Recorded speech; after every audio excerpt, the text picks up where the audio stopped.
Well, that was a good win. Another win. We're into the quarterfinals of the round of 16. And today we have a new guest on the show, Damii. Welcome. Am I saying that right? Yeah, you got it right, got it right. Thanks, brother. Thanks for having me and Hala Madrid.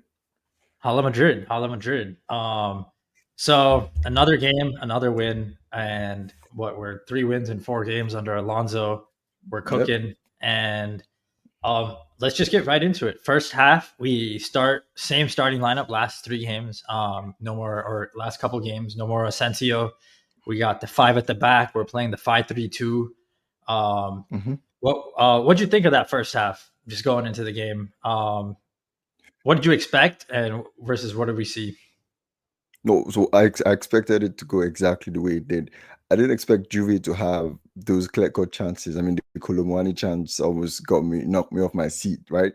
And I think there was a couple more chances in the first half. I think there was a header and then Yodes driving through.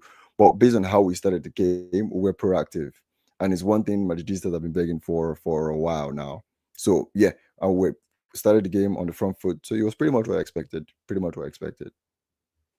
Yeah, I expected a defensive game, I guess, in the first half. Like, just I think the group stage games were against teams where we can afford to play on the front foot a lot, and just the nature of the Mhm. knockouts also is it's a one-off game, not even a two-legged tie. So I was expecting the game to be a little more conservative, but with that being said, yeah, like you said, the Colomwani chance definitely took me by surprise. Yeah, Um, I didn't see that coming, man. It was, well, we got yeah, lucky. yeah, We got lucky with that one. we did. And in general, I thought in the first half that five at the back was quite conservative. Like, there was a lot of side to side passing, not like a lot of incision sometimes, especially when we were in settled possession. Sometimes in transition, it felt like Vinny might set us alive when we sped it up. But when the game was slowed down, it felt very conservative. And even though we were relatively in control, and especially the last 10 minutes of the first half, things got better. I thought the five at the back wasn't the best. And a lot of it was our fullbacks were just not doing anything the first 30 minutes. So, Hmm. and I guess our wingbacks were playing like fullbacks. I guess that was part of the problem. Yeah, yeah. That was just part of the problem. I think the shape at the start, he always like with Jabi, he always morphs. I don't think we ever start with one shape and we stick to it. We're not very rigid. It's very flexible. So I think at the start of the game, it was we're proactive. We're trying to move the ball quickly, but the shape we took, I think the adjustment did justice to it because Gonzalo Garcia wasn't getting on the ball because, like you said, the fullbacks were tucking in too deep or they're coming too narrow. They weren't actually operating wide as they should or as they have done in like the Salzburg or the Patrica game, even when the man down. So it looked like we were just giving the ball away to get attacked again, and that's why it looked very conservative. But on the ball, we were still very proactive. Yeah, totally. And the big shift, as a lot of people pointed out online, and I didn't notice the exact minute it happened, but I expected at some point what was that 5-3-2 would shift into a little more of a 4-3-3, and we would see Jude move up a little next to Vinny and Hmm. Garcia. We would see Guler and Fede move up a little, and Chouameni play as the six instead of as pure center back.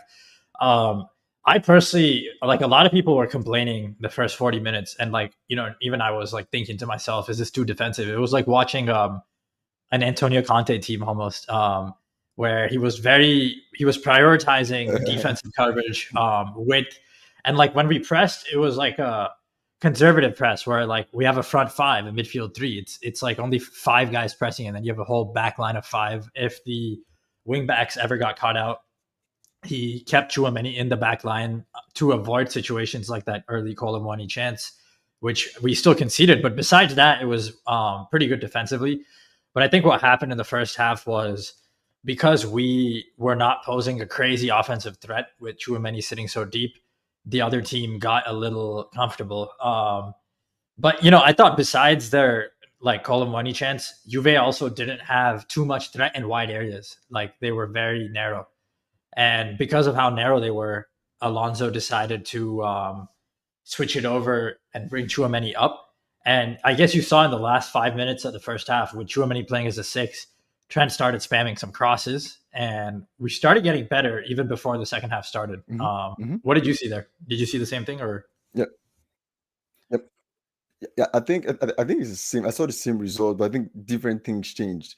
One is what you said, right? But we also started to inject the pace. I mean, we could have gotten a goal right before the cooling break. Remember Jude Bellingham's chance, where it was like, nah, Juve keeper today. I'll talk about that guy another time, man. That guy was after my life.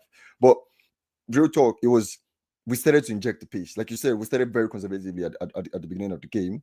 But I think, the Kolomwani chance, and then there was a chance, there was a header from, I think it was Yildiz, that he tried to, bounce the ball off the ground, but Tiwo was in the right spot, right? I think those kind of woke the team up.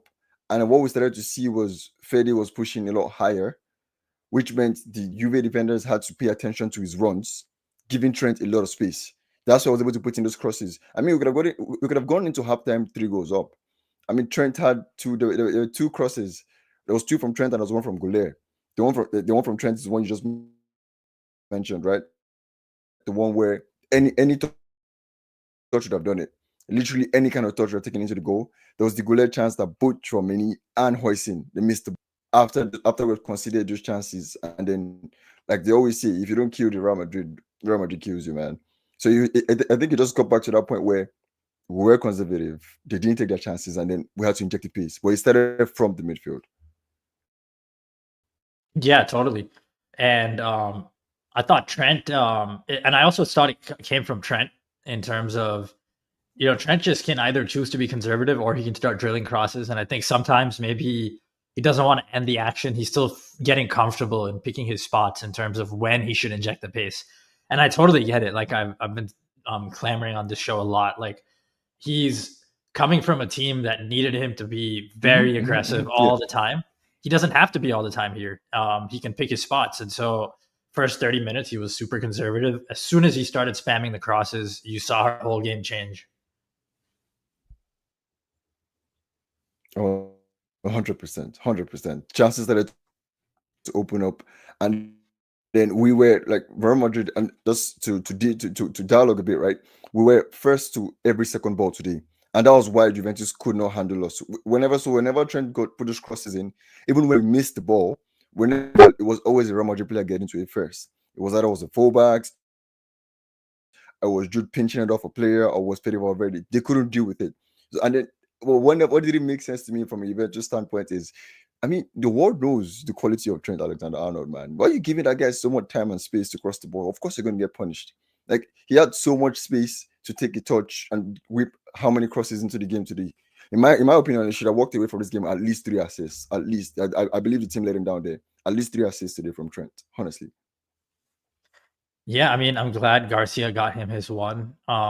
It's funny, like we've seen the reason for why Garcia can be our striker, but also you've seen the quality from Trent yeah. that tells us why we should maybe have a second Garcia, like a Budimir and a Garcia. You really can't have too many headers of the ball next to Trent.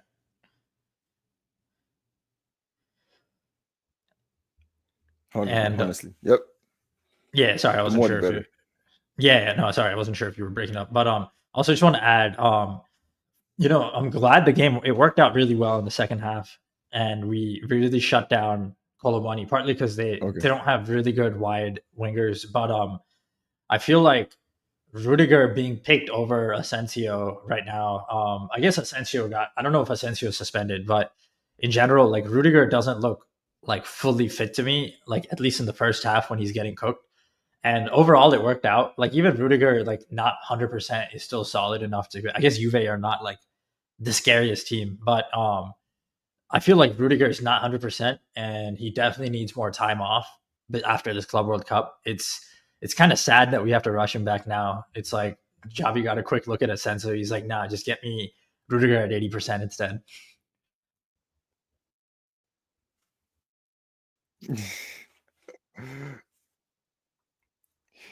Is if it's a credit to Rudiger or if it's a demerit to Asensio. Because if this version of Rudiger can still put you in a game where manager knows he has to win, right? It says a lot. But at the same time, like Xabi is not Carlo, right? He's not going to do the you win my trust once and that's all about it. So I think Asensio will still get his times. He will still get his opportunities, step up from whatever it is because he's a young player. No, I'm not talking about a. So he needs to work up from the mistakes he's made, and he'll get that time.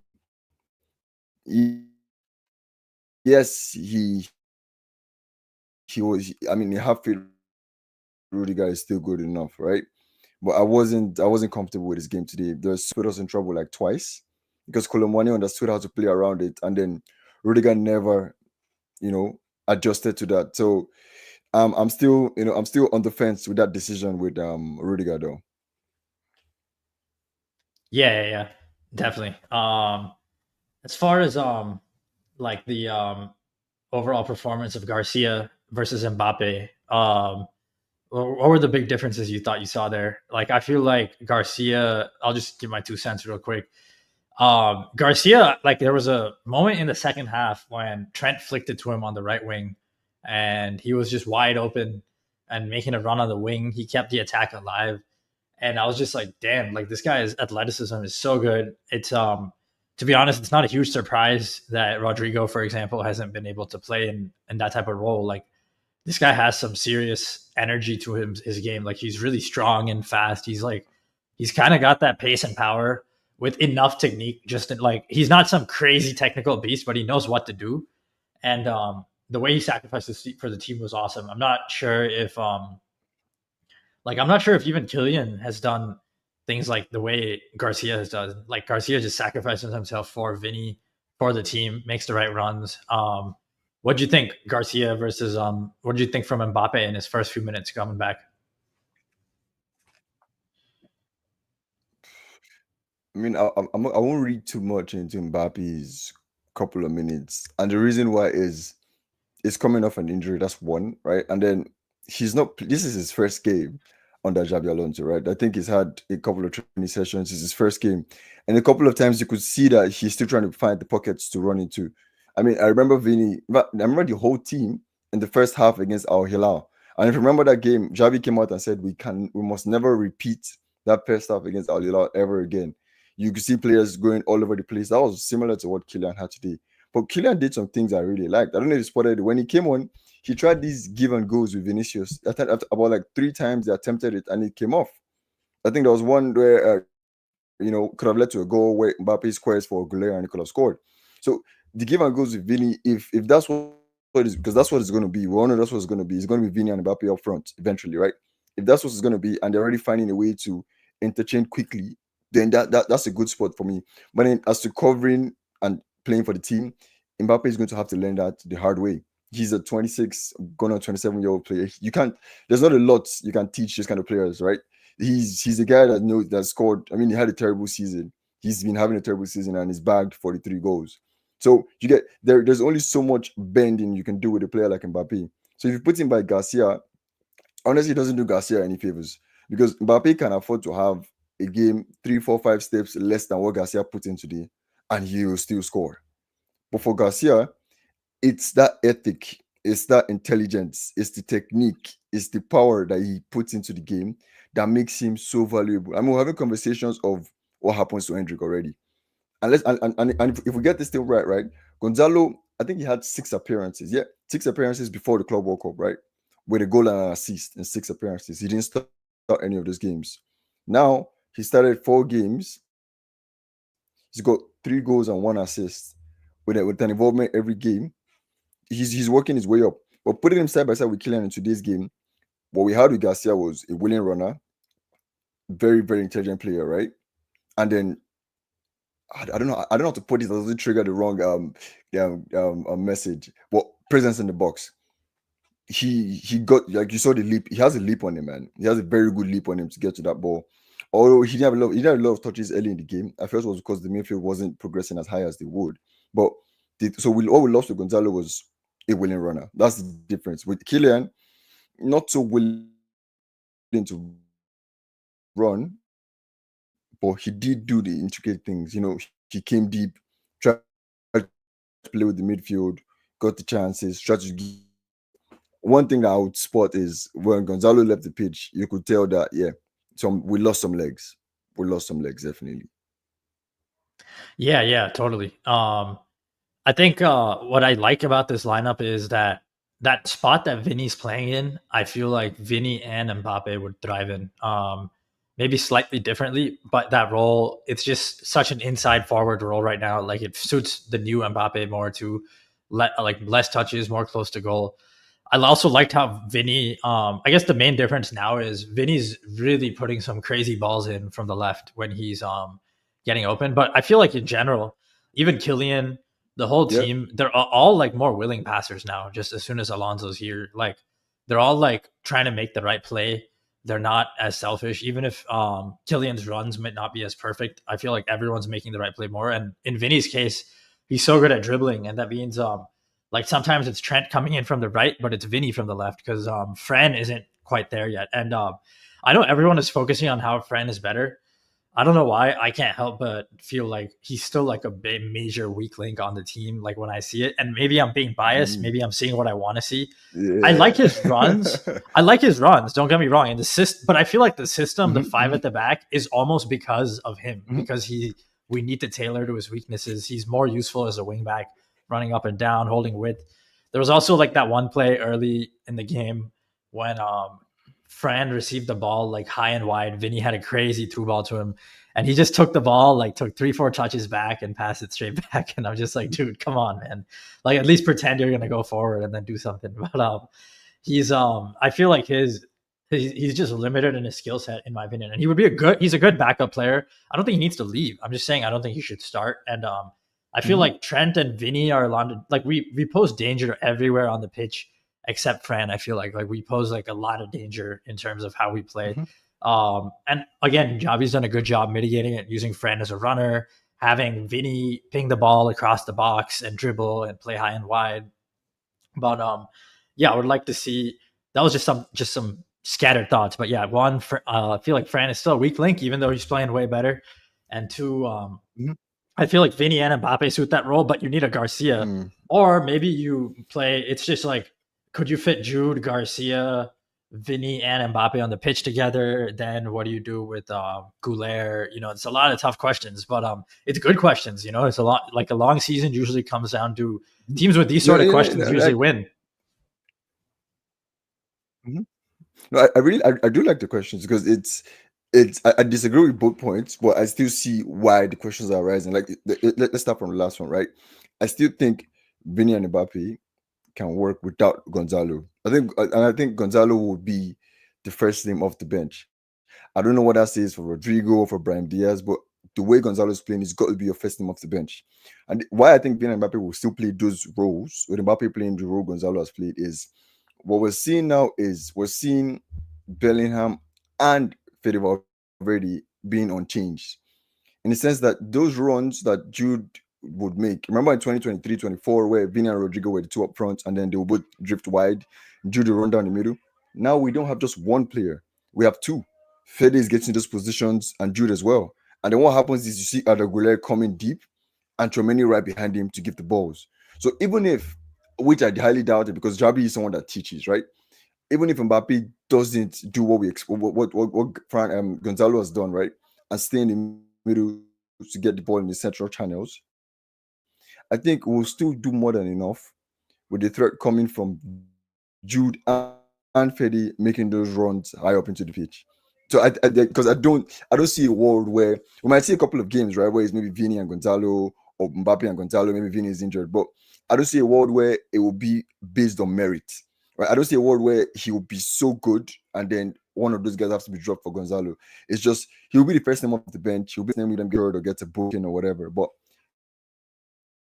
those two still have to make it work as a duo up front. And then on Fran, quite the contrary actually. This guy now is not a guy that a couple months ago I agreed with what you said 100%, right? But then I've watched Fran in this last 4 games and he's been different. Like, not just in everything. Like let's start from, you said defensive traits, right?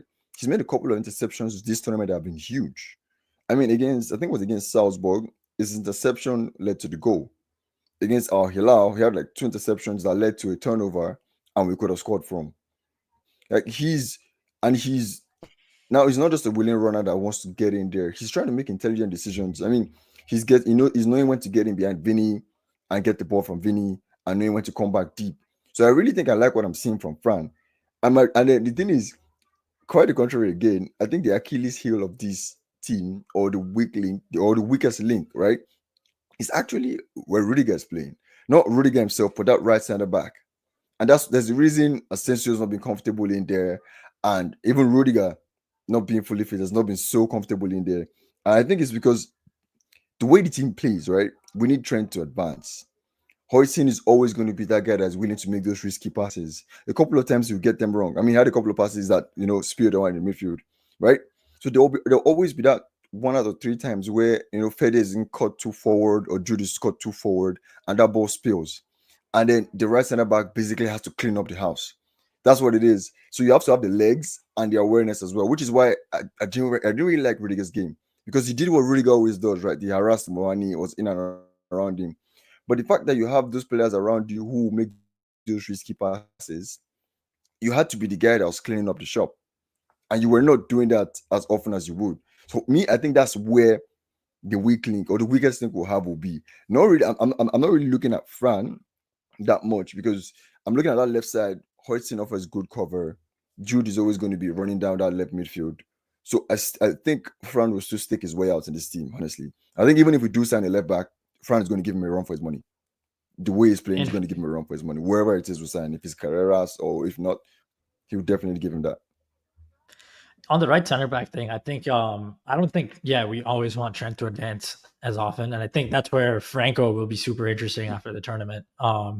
Just getting the right winger there who can play high and wide. Like we just see whenever a run is made there, even by Gonzalo or even Vinny, you can see the team really loves it. It helps the team spacing so much, and so throwing Franco there could really be interesting. Maybe you play Trent a little deeper.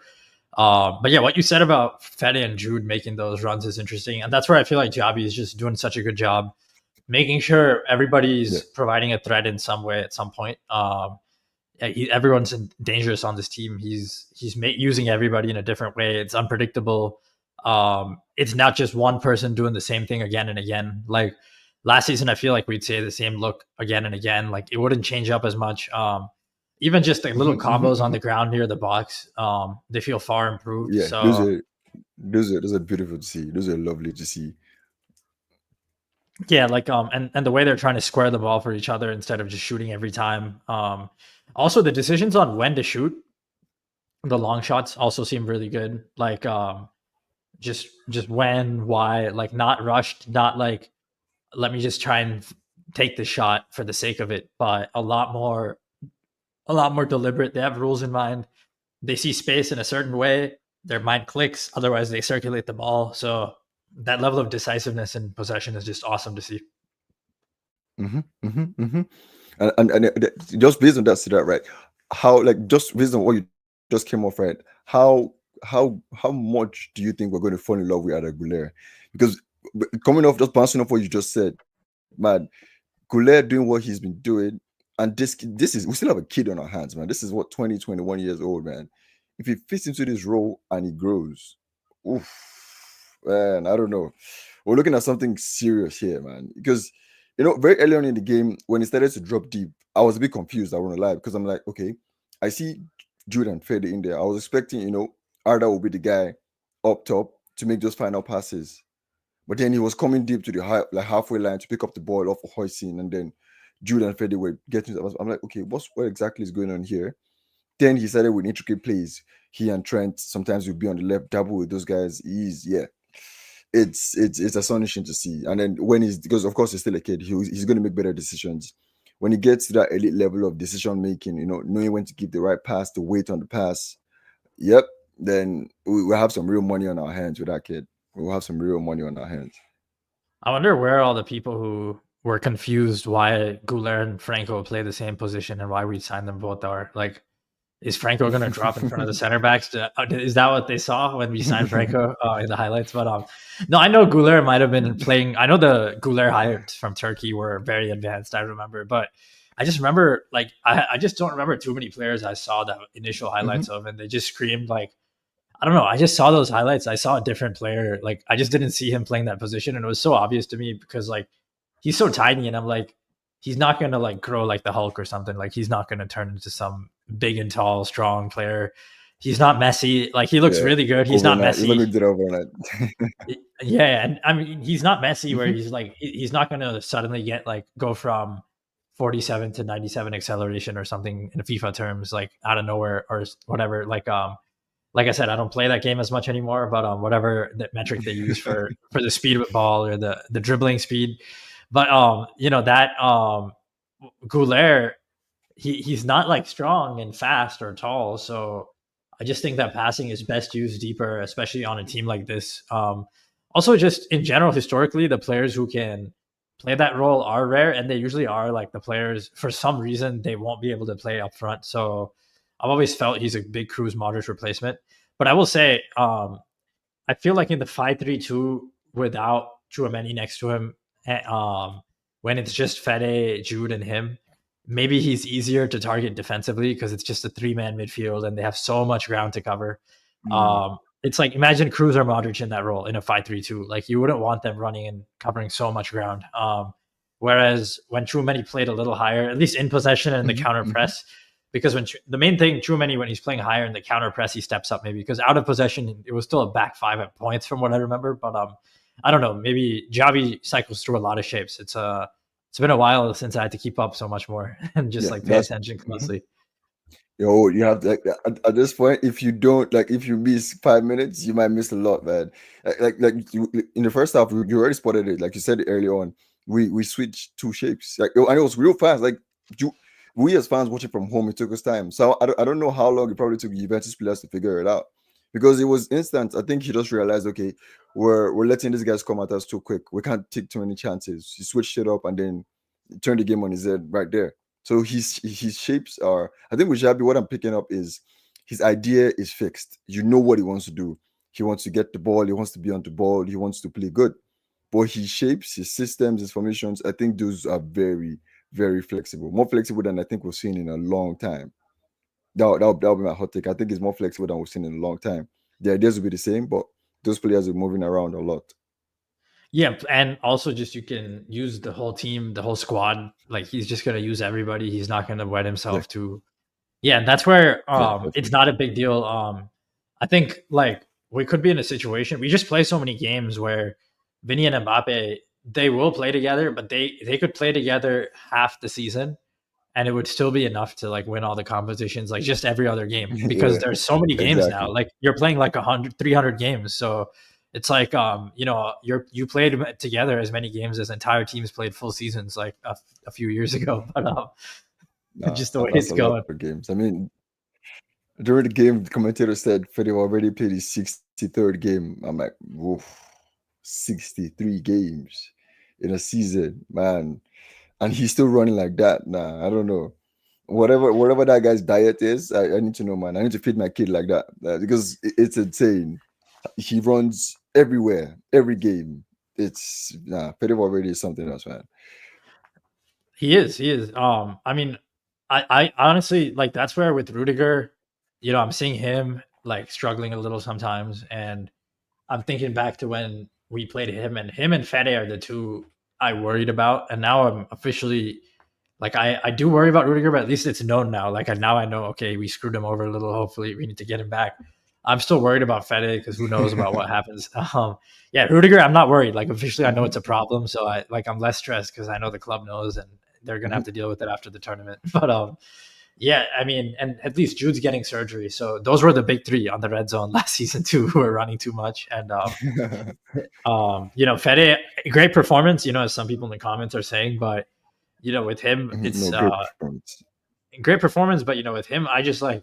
He needs this 3 months like off. When Jude gets surgery, or like after Jude is back, just send Fede to like Ibiza or something for 3 months and then bring him back. The problem is not sending him or telling him to go on a break. Will he go? That guy doesn't. He looks like the kind of guy that you give a day off and then you call him on the phone the next morning. He's at the gym. I'm like, bro, I just told you to go for a trip. What are you doing at the gym? That's how it looks, right? He doesn't look like he's gonna take a rest. Never. He's one of those guys that the doctors tell you got to rest. You remember Fede had an injury right after the season on his lower back, right? I don't know if you caught that. He was supposed to be out for a couple of weeks. And then I'm seeing this guy playing with Uruguay the next week. I'm like, the report said he should be out with a back injury. Why the hell are you on the pitch playing for Uruguay? So it's just we just have to keep praying, man. With Fede, we just have to pray because the thing is, he's intense. He's very intense. He's the guy that always puts his all into the game, and which is why when it clicks for him, he plays a level above everyone. Like today, he was gliding above the pitch. You could see him glide whenever he had the ball. It was everywhere. But with that intensity, if he runs into a brick wall, it might be nasty. But for now, we'll just enjoy it while it lasts. He's good. He's still playing well, so I'll focus on that. Yeah, totally. And just going over the stats real quick, the expected goals, we were 1.7 expected goals, 2.7 for Juve. And it looks like Juve created all their chances. That those early Colo money, that's it. They had that's what I thought, because I was struggling to think of any time they caused any danger. I feel like the whole story of the game is told in that switch in the first half, and that's what the stats suggest too. In that, like, they created nothing. Mm-hmm. They did create a Mm-hmm. little more danger in the second half, but it led to no shots. Like it didn't at least any no dangerous shots, and we had more possession. I think all things considered, very satisfying game tactically.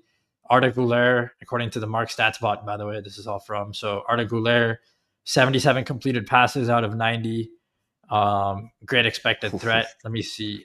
Yeah, he was our most dangerous player. You know what's interesting? Every game, I mean, Trent is still pretty dangerous too, by the way, when you combine. He's our second most dangerous player, including set pieces. But, it's interesting how we've had different players dominate like the build up in different games, depending on the opposition, depending on the tactics. Like game one, we're still getting to know each other. So Alonso's like, here, Dean, just do everything. You're a center back. You get to see the whole pitch. It's easy. And then you have the last game before this where Trent was very, very good. And you also have phases of the game before that where Trent's very good. And then this game, you have Arda Guler doing a lot, and Trent also for periods. So it's nice to see it just change depending on who's needed in what game. Oh, 100%, 100%. But really, like what I'll just cap it off with is the entire team. Like you can see that one thing that's already clear, that's been clear from the first game, is we now play like a team, like we play collectively. It's no longer, someone having to drag the other guy or one guy not doing well enough, so the team has to drag on with him. But the team plays collectively now. And it's hard. You look at these 4 games, I can't pick out one, very bad performance. I mean, apart from Asensio making the audit. So it's refreshing to see. It's really refreshing to see that this Real Madrid team, same players, can actually swing around like this. Yeah, agreed. Definitely. What's our next matchup, real quick? Let me just look it up. Real Madrid. Now that we beat Juve, full match schedule. So it hasn't been decided, I think, right? No, I think we played the winner of tonight. Yeah. We play the winner of Dortmund Monterrey. So most likely Dortmund, I would think. But you never know. But most likely Dortmund, I'm thinking. What are you thinking there? Mm-hmm. Yeah, I don't know, man. And Dortmund sometimes they get on some nasty work, and Monterrey they're a solid side, right? And then they're filled with so much belief. They could cause an upset, really. Like we've seen enough upsets in this tournament to know it can happen. So that game, I'll keep it open-minded. Dortmund should win, but I don't know. I can't put it past my head that Monterrey might have a couple of surprises in their up their sleeves, So, but I'll just wait to see how it goes. But I think any of those teams, yeah, we'll take them on easily. We'll take them on. Yeah, for sure. Yeah, I mean, we got them, and then the winner of PSG Bayern the round after that. So that's going to be the big one, maybe the big final of the tournament now. Mm-hmm. And who knows? Maybe Yeah. we even see Al Hilal in a rematch in the final. Who knows? Nah, I don't think they go that far. I don't think they go that far. They might. I don't know. I don't know that they will go that far. But let's see. Let's see. Because yeah, Inzaghi has a way of tinkering things around. But yeah, let's see. yeah. It will be interesting. Well, Damii, thank you for joining the show. It's been a good time. It was a fun game. It was a fun win for Alonso. Easy, solid 1-0 win. And obviously, you host your own show, the White House Pod. Maybe you want to tell guests briefly about it before we get off this show.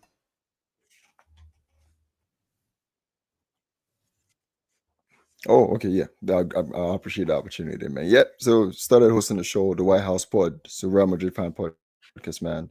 100% from Madridistas, right? We just talk about games, get an episode out every week. Currently running I don't know, I call it a campaign or what it is now, but we get it any Madridista that wants to come up to chat, right? Because the goal is to reach out to as many Madridistas as possible. So we, have conversations, talk about the game, and then because if the game is looking good, you want to talk about it with with the Madridistas in game, right? So yeah. So just go. I think we're on all platforms as well, but it's just an audio podcast, right? For now, just an audio podcast. So yeah, myself and my co-host DG, we keep cooking that up every week. So hopefully we get more Club World Cup games. So we keep running the pod all through the summer. Sounds good. Well, check out his podcast. It should be on Spotify, correct?